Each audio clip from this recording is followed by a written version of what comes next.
Good morning, everyone. Thank you for joining us today as we get ready to take Central Michigan this Wednesday. Begin with an opening statement from Coach Carney and then open to questions. Yeah, exciting result down in Akron. This week, really excited to get the Wagon Wheel back here to Kent State, and the outpouring from alumni and fans and family has been awesome. Really proud of this locker room, and our continued direction of improvement. And like I said after the game, I really believe that the best is yet to come. Dane? Yeah, Coach, when that game goes into overtime, what is the main message you're telling your guys? Because obviously the energy on the sideline, the momentum was in favor of your rival, right? What was that exact message you gave your team? Yeah, just trust your training. That's a situation we practice at least once a week. Is that overtime situation and a competitive, in a competitive moment and competitive repetitions all we can practice. And we've had a lot of banked reps in that situation, and it was just relying and trusting on that training, and continuing to believe that someone was going to make the play to win the game, and they did that. The guys did that, and made the plays to win the game. So it was exciting to watch. Yeah.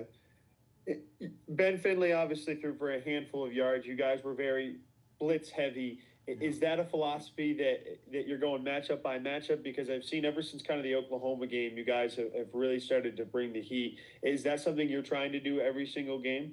Yeah, I mean it's always about affecting the decision maker, right? In in a lot of different ways, is making him as uncomfortable as we can after the snap, right? And showing him one picture prior to the snap and morphing and changing what that picture looks like post snap. Anytime you can affect the quarterback, who's got the ball in the center, who's directing a lot of the schemes, whether they're run or pass. You always try to do that, and I think Coach Key and his staff are doing an outstanding job. We're starting to see DeRealist be used more in offensive formations. Why is that? Maybe necessarily. I know obviously he has a ton of talent, but why early in the year maybe was he not used as much in offensive formations as he is now? Yeah, I think the balance of getting ready to play, Division I college football took a little bit longer for Real than maybe we would have hoped. But to his credit, he stuck to it and stayed in the playbook and stayed after it. After not a whole lot of opportunities as a receiver early in the year, but our staff, Coach Dixon, Coach Patterson, have done an outstanding job preparing him week in, week out, and you're seeing him take advantage of those opportunities now. I don't think it's a secret why he's out there. He's an explosive playmaker, and really good things happen when he touches the football. So creating more opportunities for him, in that respect is a big part of what we've focused on offensively. But there's a lot of guys like that, right? Cade Wolford's playing a lot of different positions and in a lot of different roles. Wayne Harris as well. Deshaun Martin's moving around quite a bit. The emergence of Ardell Banks. There's quite a few playmakers on that side of the football. You mentioned Cade, Coach, putting him in the backfield a couple times. I know he was a running back last year, right? You motioned him out of the backfield for the touchdown. Take me behind that new little wrinkle, because we saw that more in the Akron game than we saw in any other game this season. Yeah, it's creating opportunities for him. I think again to Coach Dixon's credit, he's done an unbelievable job of preparing his entire room to be ready to play, and there isn't just one guy who's earned the right to play or earned the right to get the ball. There's a lot of guys that are involved in the game plan from a weekly basis, or on a weekly basis, I should say, and it takes an unselfish mentality, an unselfish group to have this many guys play and impact the game in the ways that they have. Last thing I have for you, Central Michigan coming up this week.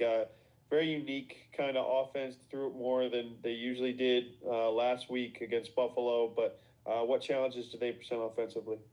Yeah, they're really physical. Coach Drink's done a great job in molding that group to his image. He's an offensive line coach from the Midwest. And has had success as a head coach prior to getting to Central Michigan. Got a lot of respect for the way he's built that program and impacted that program already in his short time there. And he's got those guys playing really, really hard and believing in the schemes. They are extremely disciplined, in their technique, and they're extremely physical. And in this conference, those two things go a long way. Go ahead, Rob. Coach, can you talk about Drew's performance? Obviously the 5 touchdowns, 5 different receivers speaks for itself, but he has a fumble regulation, could have gotten down on himself, and yet what does it say about him that the overall performance and also how he performed, after that, the fumble late in regulation? Yeah. Again, a guy who just continues to get better. And that's probably what I'm most proud of this entire roster, and not just Drew, is their tenacity through this entire season to keep the focus on improvement, on continued improvement. And, Drew is certainly no exception to that.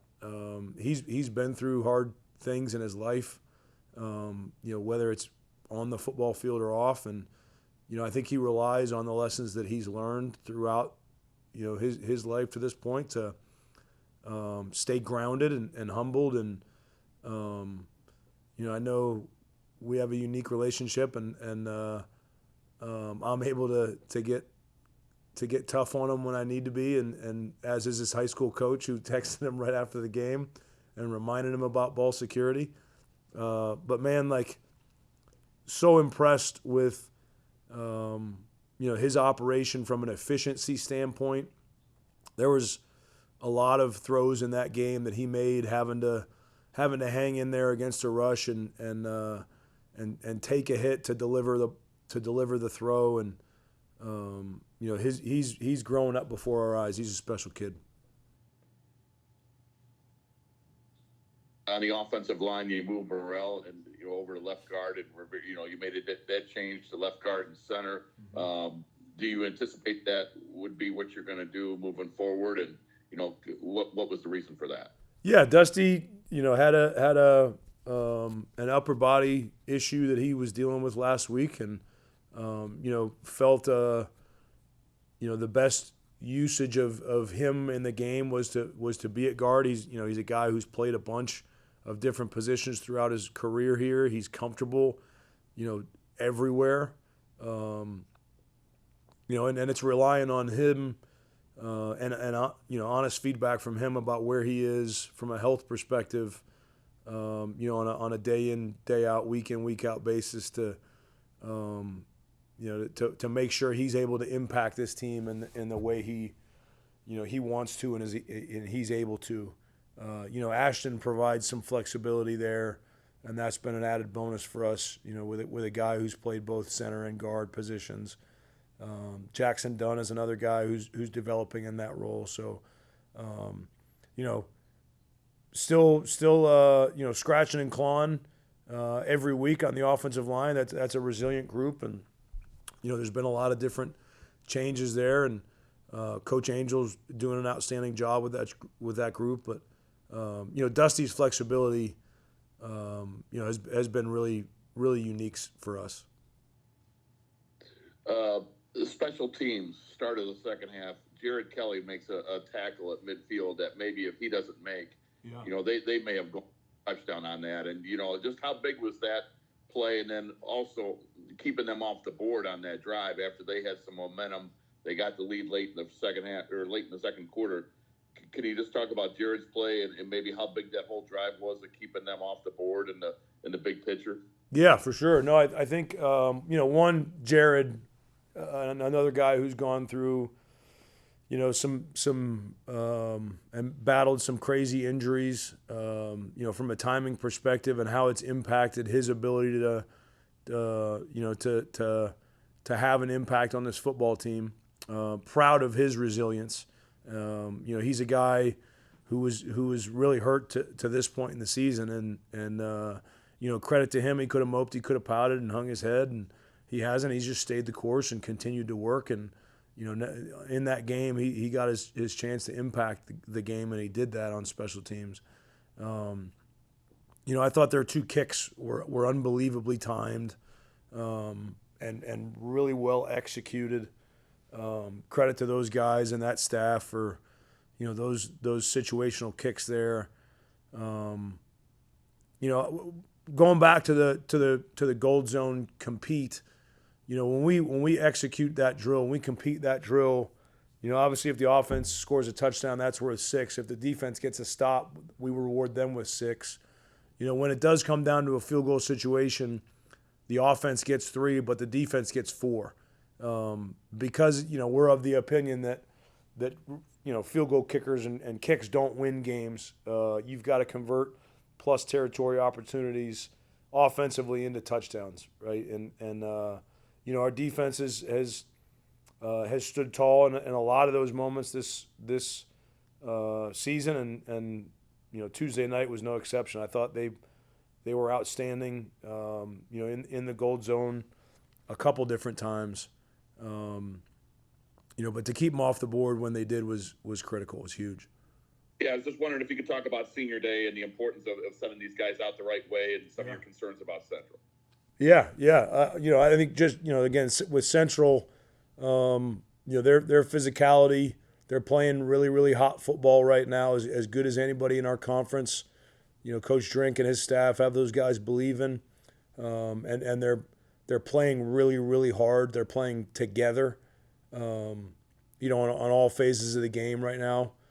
As far as our seniors, these guys have experienced a lot in their career here, and even the guys that that we added this offseason, that had only 1 year of eligibility. These guys have impacted this university and this football team, especially this year, in a really positive manner. And their leadership has been critical in our continued development as a program. And no matter what result is on Wednesday night or for the year, these guys have a lot to be extremely proud of. So I know this football team and Kent State will honor them the right way on Wednesday night, and looking forward to one last go around at Dick's Stadium with these guys. Thank you, Coach. Absolutely. Appreciate it, Rob. All right, Gage? Hey, Coach. Thank you for your time. I just wanted to know what it's been like taking this team that comes off a winless season in the spring and in the summer. They're just trying to fight. They're just trying to compete and show that, they belong in college football. And now, flash forward to November, you guys are 2 wins away from a bowl game. This team's first in almost 4 years, it would be. What has that been like what's the experience been like for you as a coach and the rest of your coaching staff? Yeah, it's been really fulfilling, right? I think the reason I got into coaching and the reason a lot of our staff got into coaching is to help impact young men and their journey, throughout this football life that we get to live. And our locker room was really, really hungry.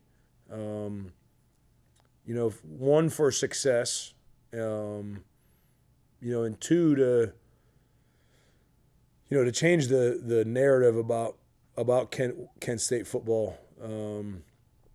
This is a generation of people that are very impacted by thoughts on the internet and what people say about them and think about them and tweet about them. And we had some hungry humans in that group that helped lead the change in narrative surrounding who and what we are here. And then in the Akron game, I was on the sideline for that, and those Akron fans were absolutely rabid. They were really trying to get under the skin of the Kent State players. What is it like, say about the mentality of your team that, they stay strong, they stay confident, especially after Akron makes some great plays, especially, Marcel Williams makes a really nice catch, and they silence the doubters, like you said, on social media, and this time it was in person, and then they end up getting that win. What does it say about them as mental warriors? Yeah, I think it's we got a really resilient group, and they love to prove themselves right. It's not about proving someone else wrong. It's about proving themselves right, and knowing who they are and what they stand for, and being able to tell that story through a lot of different challenges, has been really cool. Any more questions for Coach? Thank you everyone for joining us, and thank you, Coach. Appreciate it. Have a great Friday.